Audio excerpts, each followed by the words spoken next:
Hey everyone, and welcome back to the channel.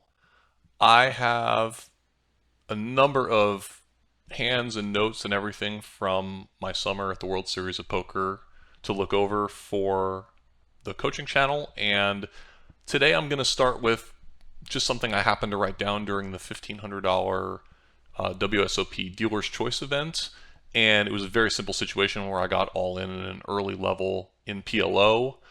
Um, and I wasn't really sure if I was the favorite when all the money went in. Sometimes when I'm taking notes of things that are happening in a live game, they can be very detailed, like a very, very specific spot that I want to look up in a solver later. For example, a limit hold'em hand that I played that I might think, well, maybe there's something to look at. It might be a game I'm less familiar with where I want to ask a general question.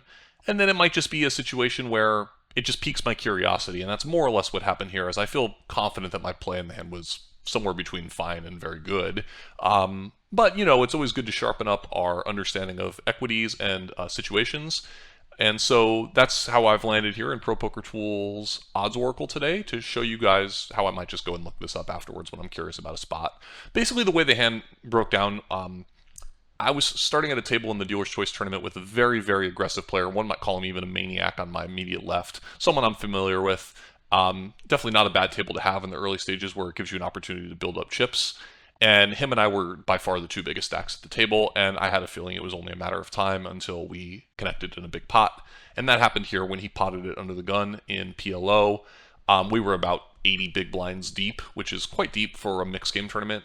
One thing I'll throw out there to you guys, like a little bit of strategy for these mixed game tournaments, is in the early levels, don't be afraid of getting knocked out. Yeah, whether there's a rebuy, there's not a rebuy, the way that you do well in these big field mixed game tournaments is by having a big stack as you approach the bubble so that you can be the one that gets to have all the fun, do some bubble abuse, and continue accumulating chips as you get further and further into the tournament. So when I'm involved in a situation where I can potentially win a massive pot against someone who's not going to have a particularly tight range, I'm certainly never going to shy away from those situations. So what happened was he raised under the gun six-handed, so low jack, and I had ace king 8-7 double suited in the big blind, diamonds and hearts, and I elected to 3-bet pot. He called, which I expected him to do with pretty much everything. I figured if he had aces, he would 4-bet me. I figured he also might 4-bet some other hands. Obviously, if he 4-bets me, it's not very fun with my hand, but I would call and see what happens. Anyway, he called the 3-bet, and the flop came 8-4-3 with two hearts and a diamond. I had king high hearts, backdoor nut diamonds, and top pair. And this was certainly going to be enough for me to get all my money in here as needed. However, we were relatively deep still. I wasn't exactly sure what size was best, but I started out by betting basically 2/3 of the pot on the flop, which I figured I would do with many of my overpair combinations with some backup. And obviously my hand is pretty happy to get money in. I didn't have a clear plan for every turn card, but there are a number of really good turns for my hand, so I wasn't particularly worried about not having a complete plan at this stage of the hand. And then my opponent potted it. And obviously once he pots it, the hand kind of plays itself. There's no way I can get away from this. If I'm beat, I'm beat. And I put the rest in, and he quickly called, and he had king, jack, jack 10 with jack high hearts. And yeah, spoiler alert, the turn was I think the turn was a small diamond, so I picked up the secondary flush draw and just had tons and tons of ways to win the hand. And I believe I rivered the backdoor diamonds for the nut flush. And slightly covered my opponent, eliminated him, and had a huge stack now in like a mid-early level of day one of the Dealer's Choice tournament. Yeah, I just wasn't exactly sure if I was the favorite on the flop. I was actually confident that I was the favorite on the flop against his exact hand, but I figured these are always good situations to improve our understanding of our PLO equities. And so take a moment if you're watching this to think about what you think my equity was here against his exact hand before I go ahead and click the magic button here and we take a look together. And we're going to take a look in ProPokerTools here, and we are going to see that I was almost 62%. So this is obviously a very, very good situation.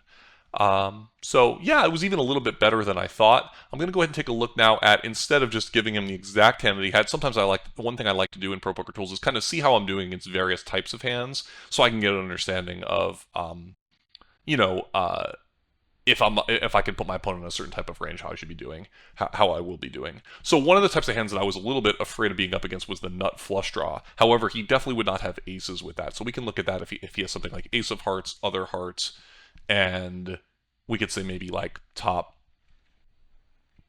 40% of hands. Excuse me, I just have to fix the syntax. Pretty sure I know my ProPokerTools syntax.